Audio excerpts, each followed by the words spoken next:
Do you remember how you felt when you first heard the news about the Pittsburgh synagogue shooting? I remember feeling shock and horror and disbelief. I remember feeling grief. I remember our synagogue sanctuary filled with members of the Northern Berkshire community who came together for a vigil in grief and remembrance. And I remember coming to shul the very next Shabbat with a prickle of anxiety running through my veins and stopping short when I saw the graffiti "Love In" all around our front door. I knew it was coming. Someone I did not know had reached out to me earlier that week, saying that a group of non-Jewish allies wanted to organize a show of support for us. They didn't want to surprise us in a way that might compound our feelings of unsafety, so they asked first. But even though I knew they were doing something, I couldn't picture what it would be. I didn't know how it would feel to drive up to our shul 1 week after the Pittsburgh synagogue massacre and be greeted with chalk art and signs and cards and banners proclaiming that the North Adams community values us, wants us to be safe, and wants us to be here. Their gift made me weep tears of joy because we are seen and cherished and uplifted, not just by other Jews, but by non-Jewish people, by people who are not part of our community or part of our covenant, but they saw that we were afraid and they stood up for us and they said, "You matter. We want you here. We've got your back." There's a reason that the most oft repeated commandment in Torah instructs us to love the stranger, for we were strangers in the land of Egypt.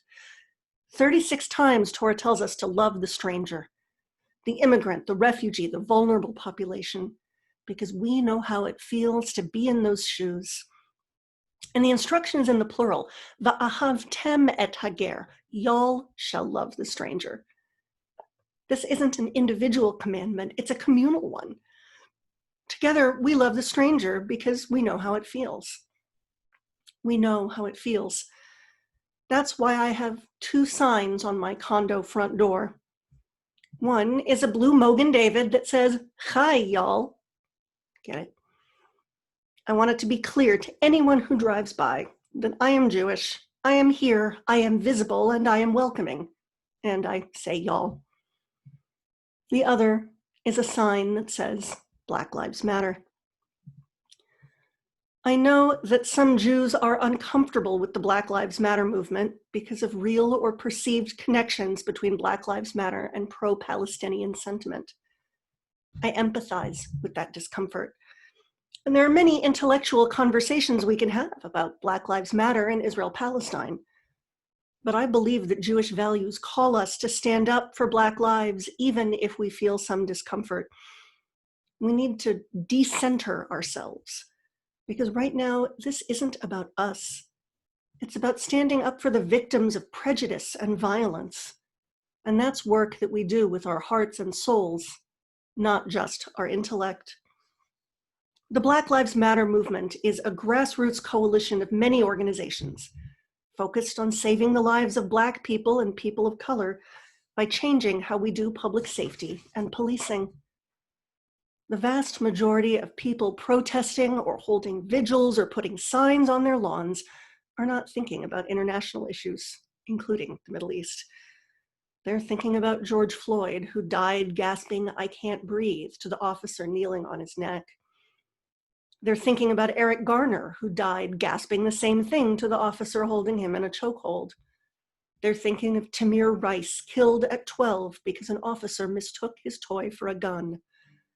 They're thinking about Breonna Taylor and Ahmaud Arbery and Atiana Jefferson and Stephon Clark and Botham Jean and Philando Castile. I could go on. And maybe they're thinking about the Greensboro Four, brutally beaten for daring to sit at a Woolworth's lunch counter.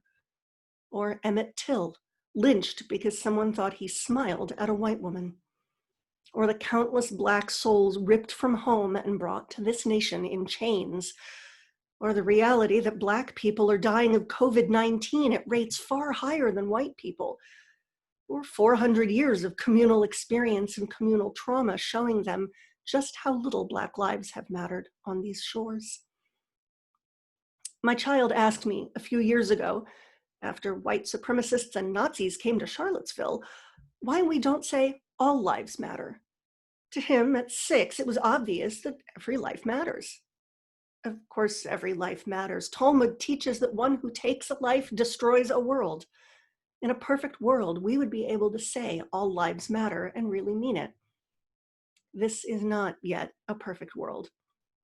Because of centuries of systemic racism in this country, beginning with human chattel slavery that literally considered Black people subhuman, Black people's lives are at risk in a way that white-skinned people's lives are not.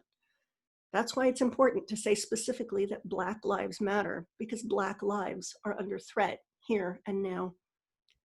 Just as we need non-Jewish allies to stand up when there are attacks on Jews, Black people in this country need allies to stand up for them when they are under attack. And of course, it's not an either or. There are many Black Jews who feel keenly both of these forms of oppression, both anti-Semitism and racism. Not so much in our little rural community, but in the broader Jewish community. We owe it to them to stand up for them, and we need to stand up for non-Jewish Black lives too. Rabbi Margaret Frisch Klein, who serves as a police chaplain, expresses the needs of this moment with a policing metaphor from Sergeant Dan Rouse. Sergeant Rouse says, quote, "If we get a call about a domestic violence incident, we don't stop at every other house along the way. If you go to a fundraiser for breast cancer, you don't stop at every other fundraiser along the way and say all cancers matter. Right now, Black lives are hurting." That's the call we need to answer. Remember how it felt to see those signs of support on our synagogue doors? I hope that's how it feels for Black people to see a Black Lives Matter sign. It shows that someone who sees their trauma and their fear is willing to stand up in the name of their safety. It means that someone who maybe doesn't look like them nevertheless wants for them basic human rights and human dignity. I mentioned earlier the discomfort that I know some of us feel around the connection between Black Lives Matter and support for the Palestinian cause. I honor that discomfort and I understand it. And I think our discomfort is part of our spiritual work in this time of American reckoning with institutionalized racism. I think part of our work as white-skinned Jews is saying, what y'all are enduring is untenable and we stand with you against it. And any disagreements we might have about politics can wait. We need to stand up for each other, even if we feel discomfort. Safety and basic human dignity are the birthright of every human being, no matter what, or at least they should be. And if they're not, then we have some work to do. And standing up for one another's safety and dignity is a moral imperative more important than any political disagreement. In her book, Braving the Wilderness, social scientist Brené Brown notes that the English word courage is related to the French cœur, heart. Having courage means having heart. Having courage means listening to the heart and acting from the heart.